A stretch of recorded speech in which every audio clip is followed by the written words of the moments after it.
What's up? I heard the coach was on you, man.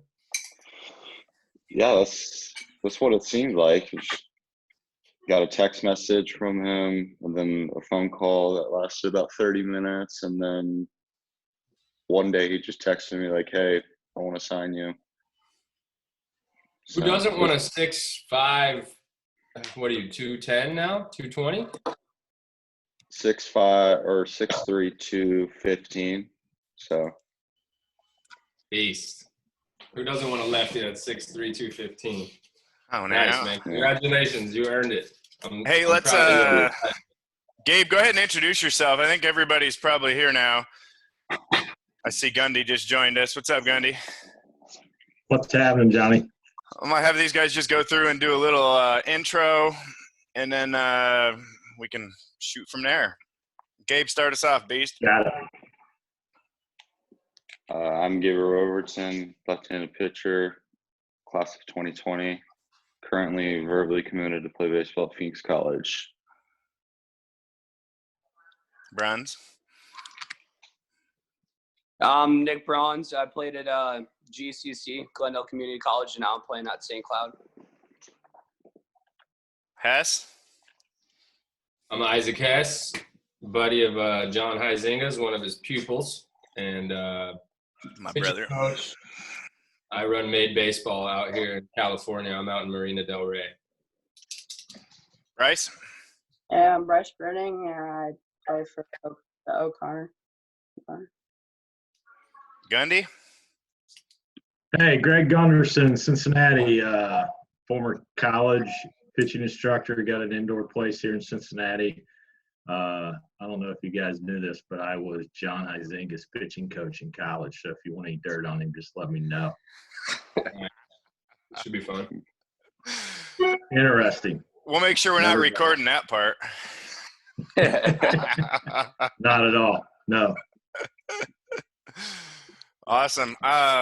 Just a little bit today, I wanted to go over and kind of see where, obviously we're going to let this thing go as it goes, but start off just with a little bit of programming for guys that are at home throwing bullpens, or guys that are even throwing bullpens. Gundy, love to get your input. Isaac, obviously, too. All you guys that have been training with me, you've had a little bit of some of these, obviously different levels. We're going to be working on different stuff. But I kind of wanted to just start it right there as far as bullpens. Any thoughts? How many times a week? Different stuff that you're working on. I've got some different notes that I'll bounce, but let's see kind of just where it goes. Gundy, you want to start us off on some thoughts? My guys aren't doing anything bullpen-wise. We're doing all long toss, arm care, gym work if you can. Some of the drive line pieces that we throw in, trying to get better physically. Everything's about velo now, so that's the one thing we're working on, because we're probably 45 days out from playing. So kind of think of it as December. For me, is how I look at it is how can we get better? You can do flat ground work every day, grip work, field work.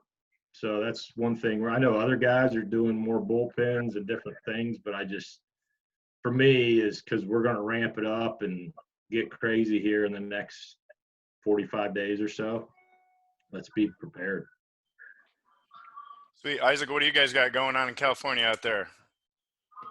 I've been pretty much shut down altogether. I do private lessons every day, but I haven't really done a single private lesson in person for over a month now, I think. But so what we've shifted to is just doing our online classes and kind of just expressing to my guys the necessity of getting their mind right and just using this time to train their mind, and just identify how to get into good routines, take this time to spend to watch, YouTube videos. There's so many good videos of guys breaking down mechanics, and it just opens your eyes. There's always something to learn from somebody. And obviously you have plenty of time to spend to push yourself and work out a little bit longer and harder now. So for you younger guys, I highly recommend that you try to do your best to document what you're doing. Not only is that going to help you stay on track, it's also going to like really make you feel that work that you're putting in by documenting it. When you go back and you look, 2 months from now, you're going to be able to say, I wasn't sitting on my butt feeling sorry for myself. I was getting after it. So that's what we're doing right now. I love that. Now, what if it's, let's pretend we are throwing bullpens, and I just have a few notes I'll kind of throw, and you young guys can feel free to kick in on this too, but just different purposes of, it could even just be throwing, but like I have block sets on here. So like if you're working on fastball command, going 5 fastballs away and 5 fastballs in, block sets, versus like working hitters, working sequence, or if you're working on a specific pitch, like if you're, trying to develop a slider or a curveball or a changeup, how that can change what it is that you're working on too. Gundy, you want to start us there? Or go ahead, Bruns, go ahead. Lately for me, just like pen wise, obviously just focusing on my fastball, like trying to get more life to it. And definitely like working on my changeup for me, because I've always had like a decent slider, but my changeup has definitely not been anywhere near it. So that's definitely like an area of focus for me so far. For you guys that are working on the changeup, and you always should be, I highly suggest that you follow a guy on Instagram named CN Pitching. I know you follow him, Zinger. I don't know how closely, but that guy always talks about the changeup. He's got like the changeup university, and he's taught me a lot this year just by watching his posts and just like trying some of the stuff that he says. Yeah, we've been throwing these clean fuegos for that changeup too, like trying to get it to spin like Joe Kelly was with that 3 o'clock spin access right there. They're kind of fun. This one's 8 ounces. This one's 5.5.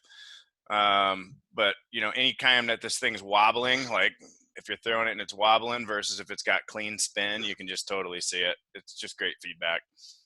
Sometimes with a baseball, you can get lost, even if you got, visuals that you're seeing what's going on.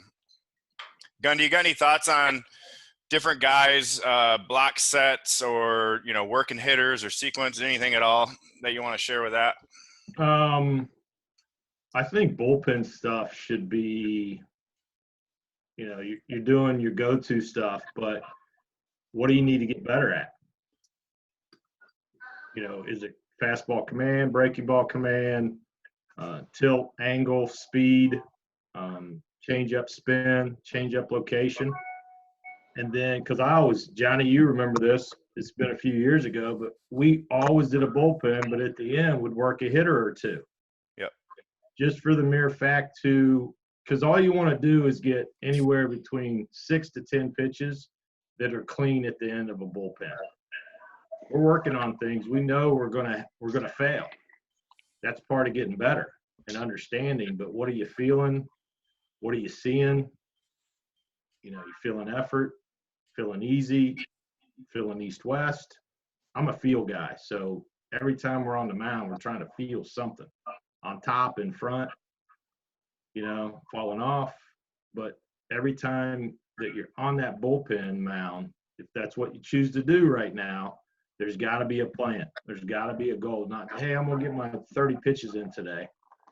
Well, okay, but that doesn't do anything to get better, because in the end, it's about getting on the bump in a game when the lights are on, the adrenaline's going, and all that following us. Well, that work that's not goal-oriented doesn't follow you. Or if it does, it's not very good. And that's a lonely place to be. Yeah, I love that. I think something too I'd like to chat about, just I remember back, sequencing when I was starting, for example, when I was in college. And I know we played around with a lot of different stuff, like sometimes the bullpen 2 days before. I think there was times where we even threw a bullpen the day before, just based upon what was going on. You got any thoughts to share with that? I know I was the Tasmanian devil back then with some of it too. You were probably trying to dial me down a little bit too, right? Yeah, because as soon as your leg lifted, you were you were in fuego. It was time to go instead of the timing, the rhythm, the tempo. You know, I talk about fast, faster, fastest. Me and Johnny talk about that all the time. That's a big thing that I talk about and teach. Mm-hmm. Fast on the leg kick, faster mid delivery, and then at the bottom is the fastest. It's tempo, it's rhythm, it's timing. Let's be athletic. We are athletic, right? I hope so. Right. Especially high school guys, college guys, they're even more athletic because they play multiple sports. They do things, you know, as you get older, you know, the pro guys still are athletic, but it's in a different way. Not overall, but those are just things that I look at. Oh, I know yesterday too, we were talking about uphill work. You want to share some of your thoughts on uphill? I know we had two different positives that we saw from working up the hill. Hess, you guys work your guys uphill?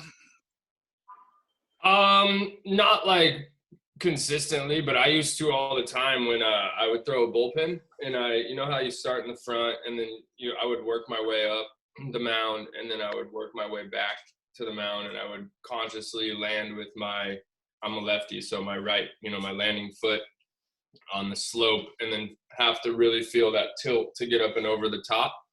I don't personally have my younger guys do that, but I work a lot with, like 12 and under. So we're just focusing on being able to throw strikes. But I would add, it's interesting because some of the stuff you teach, John, it is not what I teach. And it's not that, I think for you younger guys, it's not that either of us are right or wrong.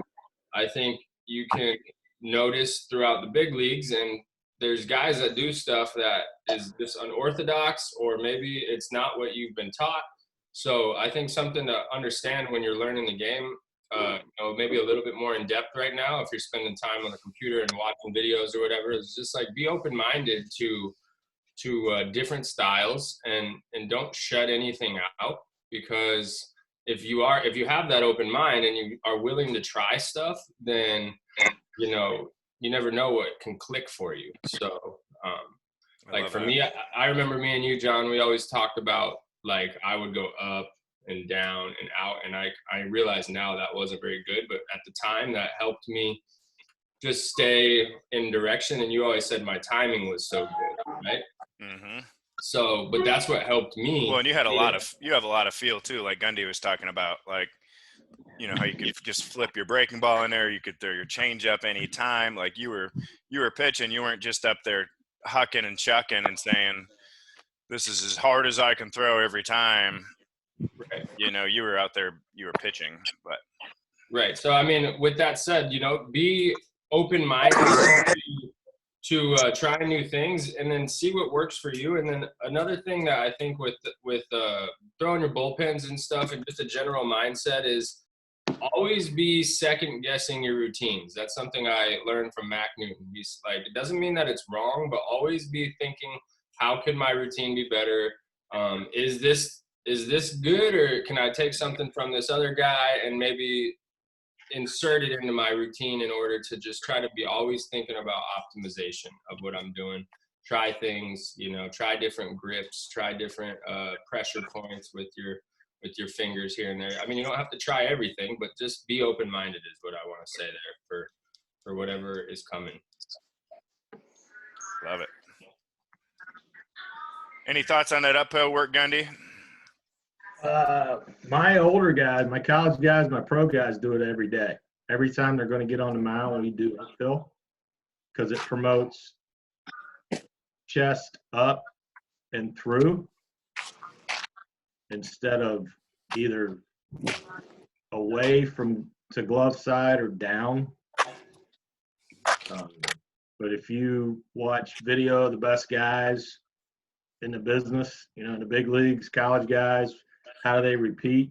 Their chest is always up through the delivery, because it lets the arm work, its angle, takes all the stress off the shoulder, the arm, or more stress off of it. But my guys do it. We've got other things that we do, that are specific, but I'm a huge up the hill guy. my guys, and I don't force anything on my college pro guys. We set things up and we say, what are we doing today? And they get loose, and then they're like, we're doing uphill for 10 or 12 before we get on the mound. And are you doing that at like 60 feet 6 inches ish, or like right behind literally the mound that you're throwing off of? No, we actually have a mound set up. That's, Okay, that's what I do too. Okay, just that's what going I do into too. a net. We're probably no more than 50 feet because we're trying to create angle. How high, how far up can I get my chest to create that angle down? Well, it's only going to be better when I get on the mound. That's the one thing about whatever you do. If it's really, really good, when you get on the mound, it's going to get better. If it's really, really bad, when you get on the mound, it's going to be worse. There's no in between. So when you're doing like Coach Isaac was talking about, try different things, do different things, have an open mind, because you're here, man. You're making a bowl of soup. How do you want to make it? You get to put anything in it you want to. I'm gonna try this one today. Yeah, that doesn't work. Okay, that's out. So if anybody ever suggests that to you again, you go, no, I tried that. It doesn't work. That's just a belief. Johnny, how many things have you tried in your career? Still going. Every day. Yeah. You guys have an open mind about when, Coach Isaac says, hey, on your changeup, try this, or your leg kick, and, and be open minded and go, let me try that. Go, man, that feels weird, or I feel this. Well, I'm a feel guy. All we talk about is feel all day long. Because what happens now is a coach and a player that connects us.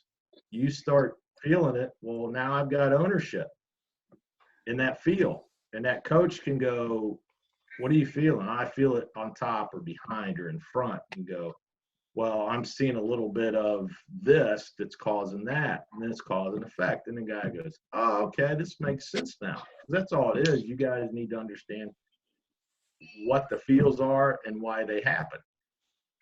And when you're rolling, the blank chalkboard, no thoughts, you're reacting to all the work you've done and you're feeling it, and now you're dealing. I do have one thing about that. I have something on a Facebook page. I'm not a big Facebook guy, but I found it last night. It's an 11-pitch sequence of Greg Maddux. And you young guys, you know who Greg Maddux is? Oh, yeah.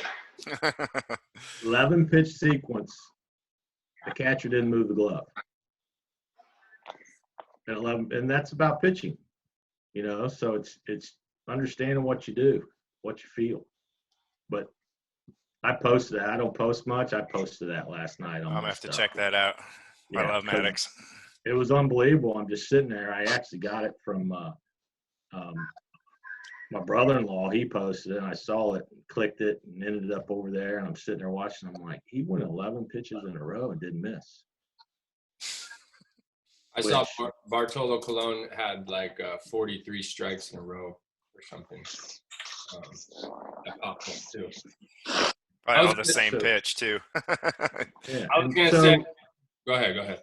The one thing with that is when you start seeing it, you got all this stuff that's going on, all the training methods. And the goal is to throw strikes and to get guys out.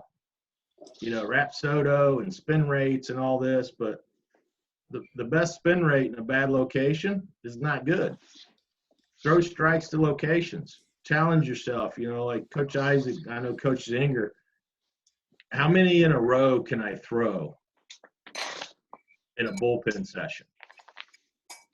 Yeah, I'm working on stuff, but hey, just as a bullpen, it's just pure execution. And when you miss, you're missing to that side or to that point, in, out, up, down, whichever it is. But challenge yourself that way. I remember even playing catch at Duffy Doherty with you. We'd sit there and we'd, for guys that can't get on the mound, it's like you can sit there and play catch, whether it's like the head chest game or you're throwing to a shoulder or, there's always a spot and a shape to that. I always remember throwing sinkers. That'll be etched in my mind forever, just aim at the chest and let it hit the belt buckle. Bam. But and what happens with that, if you think about it, I'm playing catch with my partner, flat ground, whatever. I'm hitting him in the chest. All right. You you just box out the chest and waist. Is that a big area? Yeah, big ass area. Well, a catcher gets in a squat. I just changed the chest location to down. Now I got that visual. I got that goal every time I throw. I'm like, we're looking at Johnny right now. The thing that sticks out is the Spartan head. That would be my target playing catch. You know, I got the red on Coach Isaac. On Bryce, I've got where your neck and your shirt meet. The white going across you, Gabriel. Nick, the orange is that above the Adidas, you know, the letters. So now you're starting to pick out spots. So now I'm preparing myself to pitch. But how many times you go out and just play catch and go, I'm getting my work in? We're all guilty of it. Every day you pick a baseball up, have a target. That's how the minds work. I totally agree with that. What I say to the younger guys too is like, you can throw to an area or you can throw to an area, and which one's going to help you get better. And a lot of that is just deciding that I'm going to throw to an area, just like I would when it's the glove here. So when you optimize that and you're making it a point, even from your first little flips, you know, you're flipping the ball and you're trying to flip it to where you want to flip it because you want to feel that release off your fingers. You know, you only get so many reps as a pitcher throughout the day. If you decide to like just mentally take 25% of those reps off because you're just getting loose, then you're just wasting those 25%, in my opinion. And that can even go down to like doing your freaking high knees, butt kickers, karaoke's. You can be doing that with the consciousness of how the weight is going on your feet and trying to be athletic and trying to feel your mobility and your movement on purpose. Or you can just be saying, I'm going to do my 90 feet of karaoke's here, you know? So I think when you have the ability to check in on a deeper level, then you compared to the guy next to you, you're just making the most out of that work. He might be working just as hard as you, but if you're doing it with a better mindset and a better awareness, then you're taking advantage of that work and you're working smarter. I love that mind-body connection stuff. I think you can really double your efficiency, especially like, you know, guys will talk about visualization and it's like, well, when I'm playing catch, I'm visualizing. It's like this, you know, I just see that last foot of flight like Gundy was talking about if I've got a spot or a glove or whatever it is, but just seeing that last foot of flight before I throw the ball, it sets that intention. So I love that. Hey, you guys ever heard the terminology pitch with your eyes? I haven't heard that, but I understand what you mean. I say it every day. I was taught it back when I played in high school. Pitch with your eyes. Can you ever like watch the target the whole time? That's pitching with your eyes. How easy does that feel? Yeah, I mean, it's when you feel like you're just handing it to him. Right, and you're close. Pitch with your eyes. If you control your eyes, your body is controlled. It's in tempo, it's in time. And if you pitch with your eyes, you never feel effort. You only feel speed. Yeah, this makes sense. This focus band right here, we've done a lot of work with the focus band. Have you done this? Where it measures right brain, left brain, and then whole brain. And then it actually has a measurement for what it calls quiet eye. So it's like the more quiet, literally just like you're talking, your eyes can be when you throw, it's like a whole body experience versus, you know, I'm analyzing or I'm, you know, being creative or okay, I've got the whole thing in spectrum. But it actually measures it. It's pretty cool. Have you done that? That's a good one. No, I've never seen that one. That's a good one. You ever thrown bullpens closing your eyes? Yeah. You want to feel it. Just for fun. No. Well, just no, for feel, right? Yeah. That's all it is, because you think like you'll throw it and you'll think you threw it 8 feet left. And you're going, and you'll look up and the catcher he caught it. It's not a strike, but it's, you know, all we're trying to do is really throw it to like a 6 foot by 6 foot area. the boxes, in between the boxes and the plate in there. And Yeah, we just used to love pure- at night, like shutting off the lights in the tunnel. Remember the tunnel in the backyard? And literally you didn't have a choice. If we turned off the lights, you couldn't see. Or put like a little flashlight down there, or, we varied with a lot of different, because I think feel's so important, like you're talking. When you take something away, you get to feel something else more.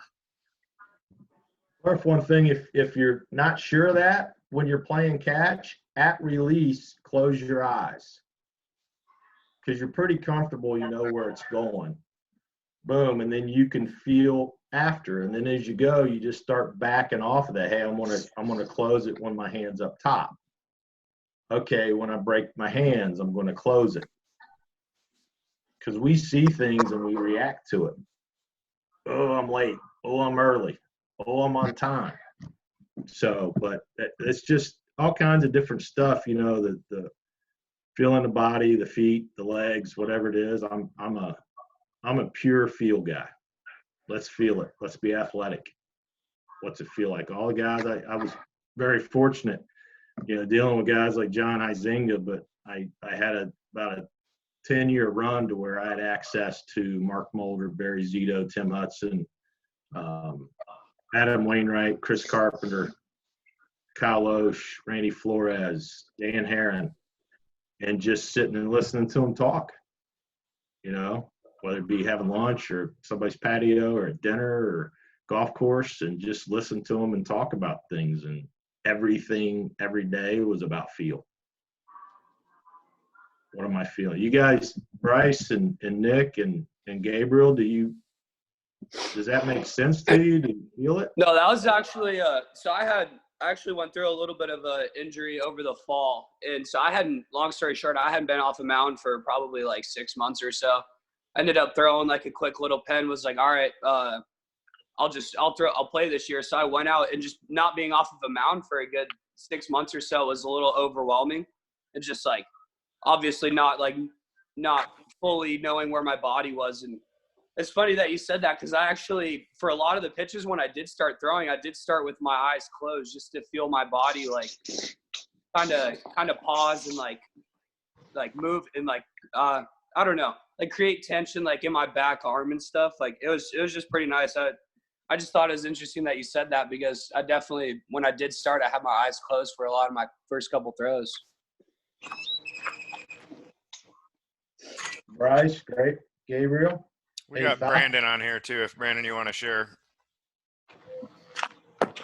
What's up, Coach? How we doing, buddy? Not too bad. Just listening and training. Oh, you're training at the same time. Okay. Yeah. That's why I had muted you, but you hear what we're talking about with feel. I know you're a feel guy too. Yep. For sure. All right, get back to work. I'm going to mute you again now. All right.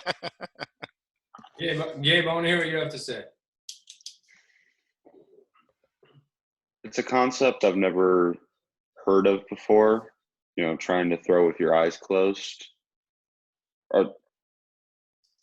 It's something I don't think it's something I've ever heard of before, but it's certainly interesting the way you talked about it. Something I certainly have to try. What about the feel stuff?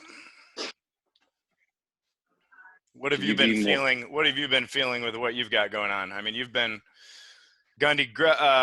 Gabe originally, when he was younger, trained with Isaac. Isaac moved to California, basically passed the baton to me to help Gabe. So it's kind of cool how we're all collaborating here. But just with the kind of stuff that you've been going through, whether it's arm path, foot path, controlling your head, any of the stuff that feel free to share whatever you got. So as in like, every time I throw, I'm working on something specific. Is that what you mean? Sure. Okay. So it's, for a set period of time, each throwing session, it's usually the same thing. Like recently it's been, okay, let's work on direction today. Let's not crossfire.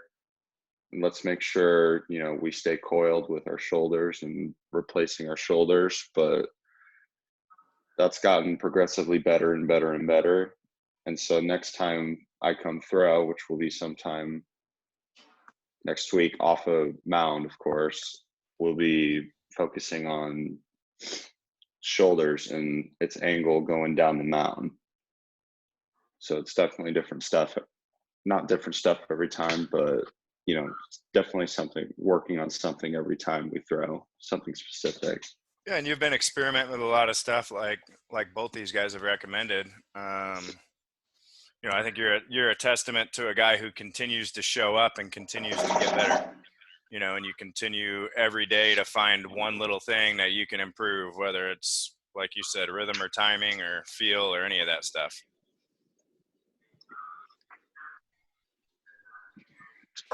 I think personally, something that I used to always try to do, especially when I was at my best, when it comes to feel, is like for the training side of it, when you throw long toss, some guys say like, okay, we're gonna go foul pole to foul pole, or we're gonna go this, so like I have to go to here. Like what I always try to do is feel my body, and my fundamental mindset was push it as far as I can take it on any given day, and have a profound respect for what my body is saying. So on certain days, I'm thinking, okay, I'm going to go 120 feet today, but like it is just absolutely laser show. So it's like, okay, I was only going to go 120 feet, but my arm feels good and my body's feeling great. So it's telling me to push back farther and throw even harder. And then other days I'm thinking, okay, today's my long toss day, and I want to get to 300 feet or whatever it is, and I like 90 or 120 feet, I'm not feeling like I should do that. So I'm just trying to have this like syntonia with my body and my arm, and having a respect for it. So as you guys are getting back into training, have a feel for that, and that kind of that mindset. If you're doing a set of 12 squats and you're like, dang, I could do 3 more, just bust out 3 more, in my opinion, at least. Like you just have to try to have a respect for your body there. And I think you push those limits too, right? That way, where it's like, it's not just, okay, coach said I have to do this, this, or this. It's like, hey, I feel good. I'm running sprints. I feel good. I'm going to run, 3 more, or like you're talking, a couple more reps, but push. Right. I think as much as you continue to push, but you can only be doing that if you're the kind of guy that is in love with the process. Like if you're always looking to be done as quick as possible, then you're not going to be that type of guy. But, and then the other thing is, like it is all velocity these days, but like still when somebody says, coach, how hard do you throw when you were a player? I said, hard enough to get people out, hard enough to score more runs than the other team when the game was over. I didn't focus on throwing 97 miles an hour. Of course it's important and you have to be able to throw hard. But fundamentally, your mind is thinking, I'm going to throw hard enough to get you out. If it means I'm going to get you to hit a ground ball to my second baseman, or if it means I'm going to get you out in front and pop up on a changeup to my center fielder, I'm going to be thinking, I'm throwing hard enough to get you out. Because for you guys, and for me, I don't know how it was for you, Zinger. Like it dawned on me after I was done playing, and I heard Greg Maddox say, like, so many guys try to grit their teeth and throw harder, when all you need to do is just throw a little bit slower sometimes. And like I was the type of guy that if a guy fouled 3 off in a row, I would just be like, all right, this one's coming even faster. And if I could have just like had the mental capacity to just take a deep breath and be like, all right, I'm going to take a little bit off of this one. And I know a lot of guys do that, but like I just wasn't very good at doing that. The competitor in me wouldn't like allow my ego to say like, take a little off, I mean, absolutely. I know Gundy can probably give you some stories on it too, but it's like I had heard it for years and years and years. But I was probably maybe 30 years old. I was throwing bullpens with Bob Welch and Tony Phillips.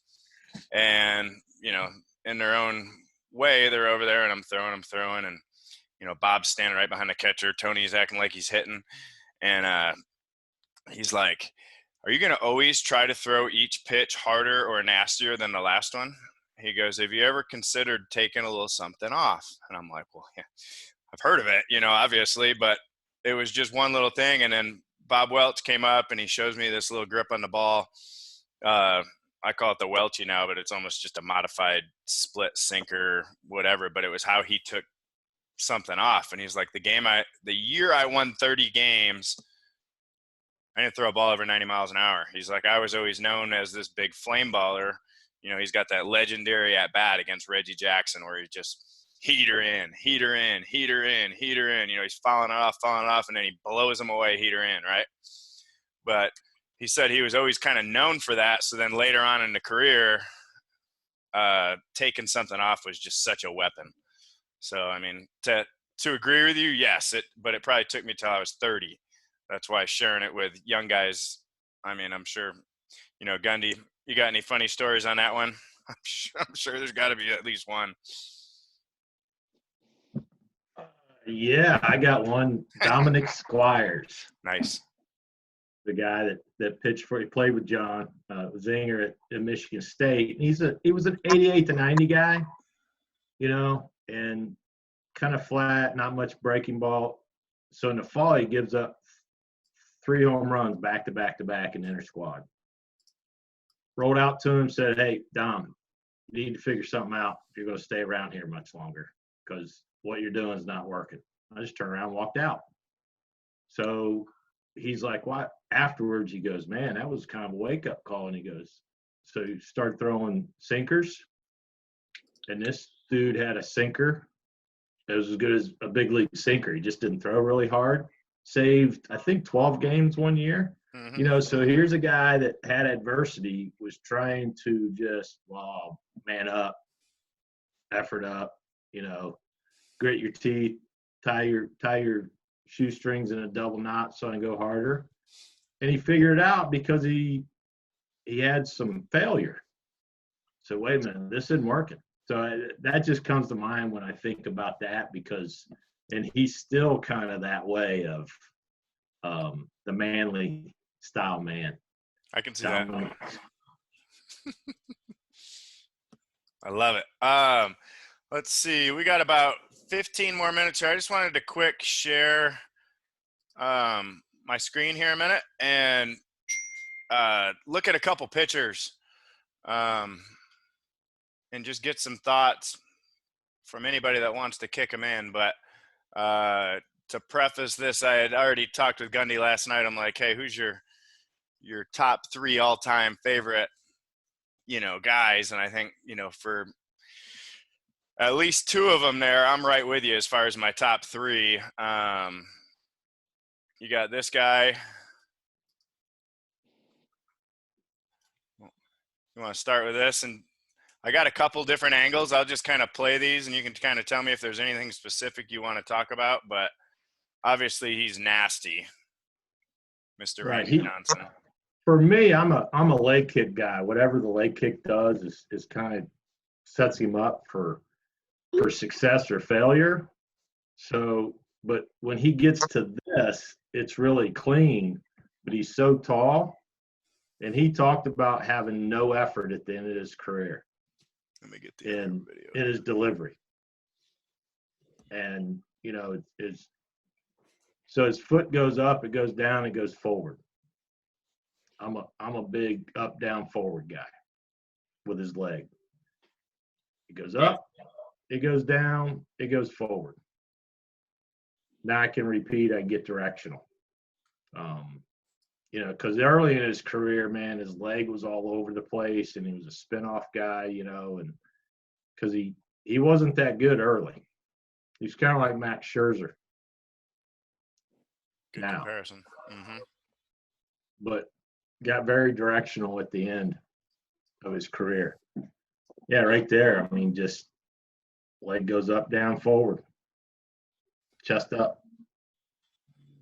Kind of weird though, like you don't, I mean, for me personally, I don't teach that like back leg just swinging around. Like his mechanics on that pitch with how he swings his leg around seem like, you know, he's just he's a slinger right there. And like if he was to get on top more even and like focus on tilt more like Wainwright, in my opinion, then like I think he could have been even nastier. But Well, he was on top early in his career. Yeah, it didn't work for him. Oh, okay. So yeah, that's just a testament to that. You know, there is no one right way. And you got- Holiday was that guy too, right? Where he was more here and he struggled and he'd flatten out, and then all of a sudden he started throwing like, this. And yeah. He actually was in the big leagues, and they sent him down to A-ball and redid an arm slot with it. I But didn't know that. This is another guy. This was number 2, or I mean, I guess 1 and 2. We went righty and lefty, right? I mean, Pedro. yeah, He's actually another guy that lowered his arm slot. What is he, like 165 pounds in this? Right? He's amazing. maybe. I mean, when I met him, I got to meet him, and I was standing next to him, and I was just in awe because it's like, yeah, I felt like I was double his size. Obviously, I wasn't, but Tim Hudson's the same size. Huddy's not a very big guy either. yeah, he was gross too. Yep. See, look at his back leg. So the back leg is going to follow the trunk. So however the trunk and the arm, if they stay on plane, like some guys, I think typically they think like stay on plane or pull down. I don't really like the term pull down for most guys unless they are a high tilt arm slot guy, but it's like if they can stay on the plane and match, those are the guys that can have lower slots, but they still have big velo because they don't cut it off. And then the back leg will follow that. You can see how the arm comes through right there, and then the back leg follows that path, almost on the same slot, if you will. Yep. Just mimicking. It's cause and effect again, right? Yep. Who's number 3? Well, between the two of us, there's quite a few. It's hard not to say, and I'm just pulling up this one because on the same note here, as far as the back leg follow through, following the trunk and the slot, Bob Gibson, who I think, especially like when I was a younger pitching coach, I would have been like, don't throw like that. Because it was more, the idea of getting here versus when you watch this beast rip off.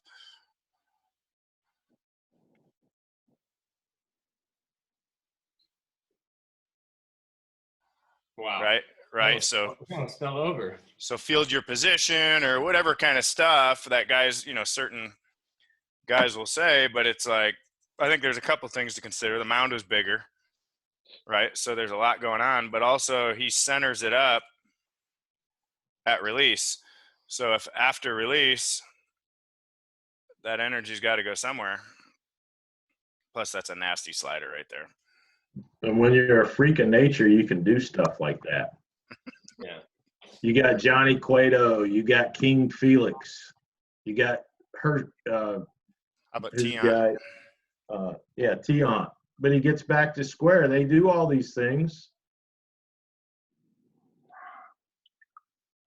And see, these guys never would have come up with these unorthodox things if they didn't experiment a little bit, but you also have to have that baseline. I'm sure all the greats have the fundamentals, that baseline, just like I haven't really researched it, but I imagine Cody Bellinger didn't hit the way he hits now when he was younger. And I haven't seen Ford swings like that, man. Ford swings like Bellinger, but from the right side.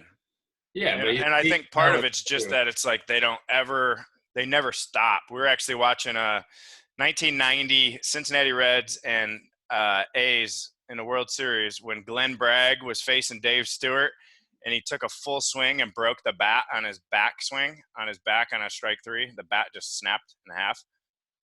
It was unbelievable. Yeah, I remember that. How about the rocket here? I think something I love about this delivery, number one, he goes over his head. I still love guys that go over their head. All the tension that he's able to create here, and then how he's glute loaded and he can carry that. I mean, he's obviously a beast. See, he's more of an over-the-top type. Yep, and you can see how his leg followed that path. This is something, too, that just throwing it out there as we're going, but especially when I was a younger coach, I wouldn't have liked the glove back there but I think it's because a lot of times, you know, we got here versus you can see how well he can replace his shoulders, and he's just all the way through that ball. You see it with like running backs like Walter Payton or Barry Sanders. When they used to really change direction one way, their hand would go the other way. So it's like almost perfect that. Any thoughts on that glove side, Gundy? Well, if you can't control your chest, you got to keep your glove in front of you. Mark Mulder did the same thing. Mark Mulder would catch ground balls behind him because his glove's behind him. But if you look at what they do, they control their chest. But those guys they don't have that super fast twitch like Randy Johnson, like Gibson, like Pedro. So they get by with more of that stuff. You know, they weren't watch this. Yeah, I was going to say, kind of like, you know. Oh.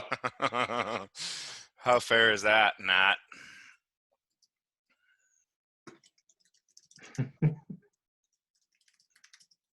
He missed all those balls. His gloves behind, but he, normally it's the guys that aren't super fast twitch guys. You know, Maddox used to throw 95, 96.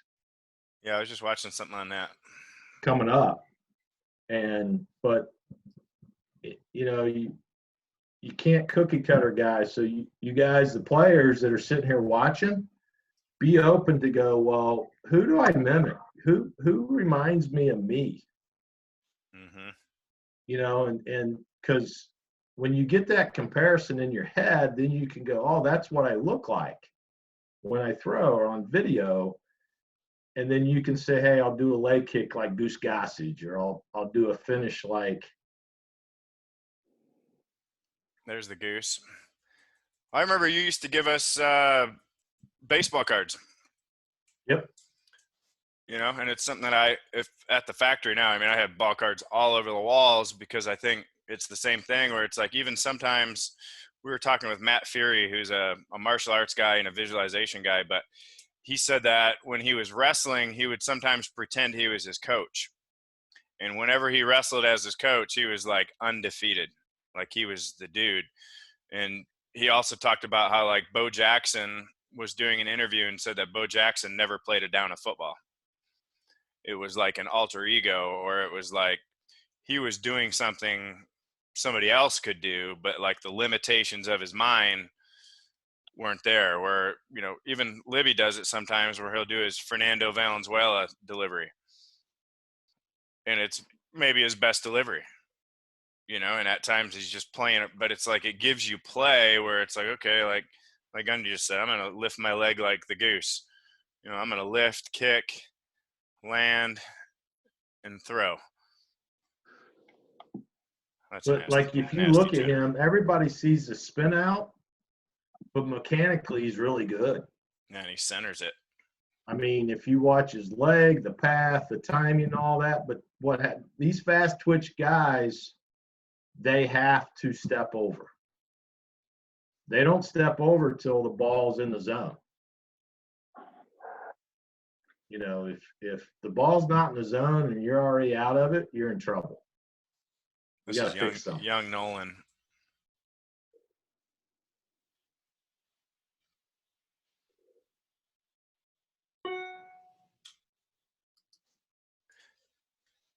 How about this one? I think he's got 2 no-hitters. One of the nastiest splitters ever. I want to talk about some body control. That's everything coming at you. I think all of you guys should be practicing being able to do that. Like I always teach my guys the Johnny Cueto drill. Like specifically, I like trying to feel under control where I am showing you my numbers, and I'm purposefully trying to go here and land where I want to land, and have some body control and get that front foot strike where I want it to be, even while I am challenging myself to get there. And then I let one go at the end, just so it's like you really feel the maximum rotation. And then if you want to tinker with that to mess it with the guy's timing, you know, if he's on your fastball a little bit and he keeps fouling it off and you don't want to go away from your fastball, or you just want to like change something up a little bit, maybe you can just, you know, if you feel confident in that body control and those mechanics, then you can mix that in the heat of the battle, you know? Yeah, I mean, you're making me think about Stroman, who would, Yeah, he messes with that timing and he hangs that leg up. Like Japanese guys do that all the time. how about the Dominican dandy? Where do you get all these videos, dude? I'm a nerd. You are a nerd. Wow. See, that would be hard to teach you. You have Bronson Arroyo. No, but I love that kick too. I'll have You to guys add ever that. try? You guys need to try that. To do a leg kick and straighten your leg at the top, and then bring it back down. That's that Sandy Koufax teaches all these Dodgers. In fact, I'll pull up. And you see how tilted his shoulders are? That's another thing that I try to really control is when I'm doing long toss, I'll try to get my shoulders tilted as much as possible here, and then have to feel myself come up and all the way over again. So it's just like an extreme exaggeration. So that when it is come game time or come bullpen time, like it's a lot easier to get to the ends of those spectrums. I'm trying to find this little bullpen. I'll show you. Dustin May does the kick that you're talking about, Gundy, at the top. That guy's weird. I love it. He's so nasty. My favorite is Mark Burley. He's got everything that I always wanted to be as a pitcher. Here's May right here. I think this is a big leg kick. With not very good stuff. Right? But Yeah, but he never missed. he didn't miss, and he was a great fit. He fielded his position, and he was going to beat you. Like, he just had that competitive aura about him, you know, that scruff, that just kind of like, I'll throw 88, and I'll still make you swing and miss. Look how high he gets that thing up there. Wait, is that at your house? It's not my house, but it's where we've been throwing. He's been throwing over at your spot. That's sick, dude. Yeah, there's a bunch of Dodgers guys that are coming over, and it's fun because one of their pitching coaches has been coming with them too. So he talks about, you know, the different stuff that they teach, you know, all the way from the Koufax stuff. I got a good view of it right here. And then we'll see if anybody's got any questions.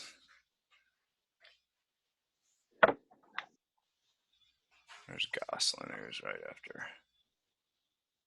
Here's Urias. What? You got Urias thrown over there?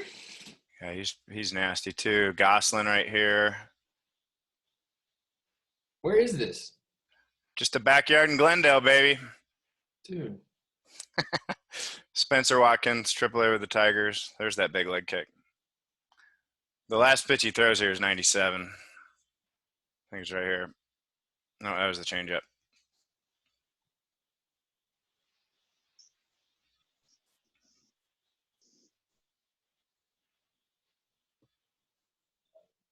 There's nothing more satisfying than watching Fuzz just hit a glove without Right, glove hitters, man.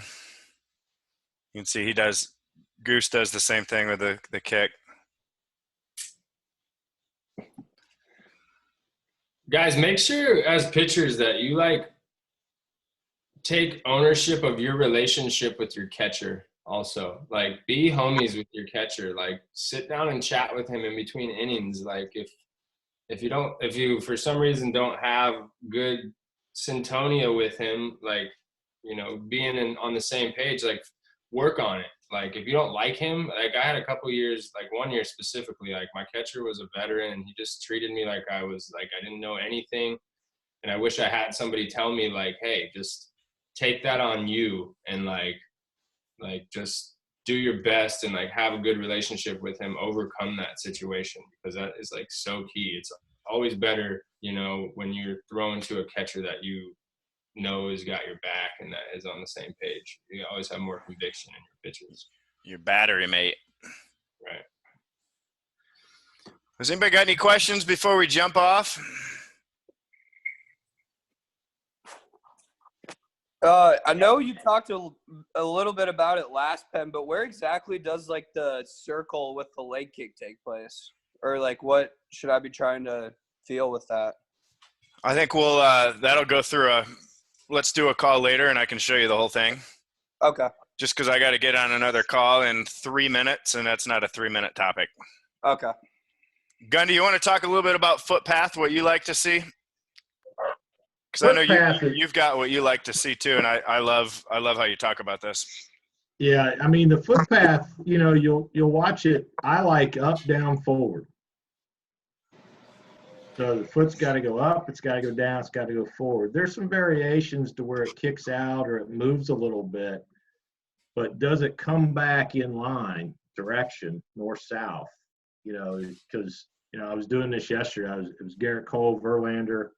Actually, I was looking at Mulder, you know, Maddox, but the foot's got to go up, down, forward. It's got to be more of that than it is away from your, you know, your belt buckle side. So the more we can get it up, down, forward, the more we're going to be north-south. We're going to be up, down. The more it's away from us, we're going to be east-west. Or left-right, or you're going to feel your arm behind you. So one year I watched every guy in the big leagues. I think it was 647 guys who pitched in the big leagues one year. I watched every one of them, and you see the difference of the guys that are really, really good. They control that leg kick because that's the start of being great. If it's great, then you got a chance. If it isn't, then, you know, I've got guys that their foot changes at knee, shin, and ankle. You got all kinds of different foot breaks. Well, that's going to change timing. So just little things as we go. Can you get better at it? Any questions on that one? I'm going to pull up Verlander here a minute, just as a looking example here a minute. Oops, where'd it go? Hold on, I got to quick share my screen. All right. So here's Verlander at quarter speed. Obviously, he's flying, so.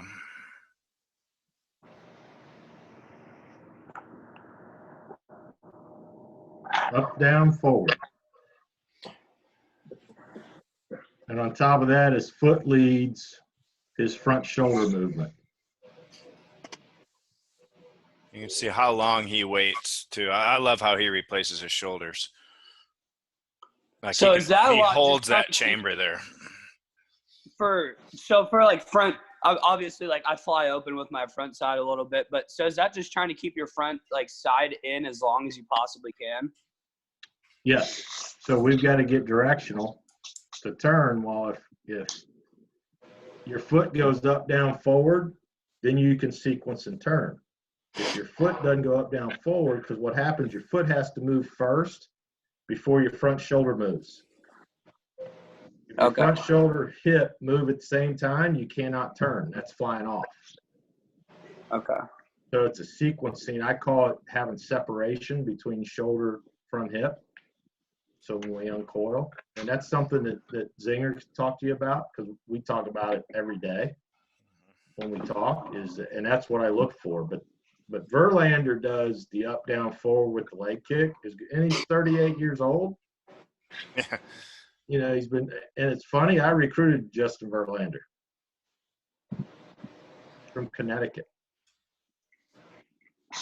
Nice.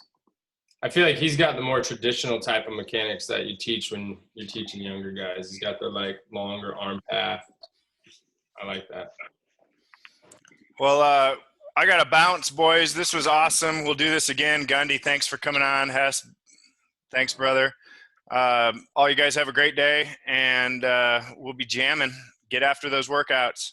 Yeah, good to see you, man. Way to hit that bomb on that first pitch, kid. Thank you. That was sick. Thank you. Can see you. Hit me up soon. Sure thing. All right, man. Peace, See you dudes. guys. Peace. Have a good one.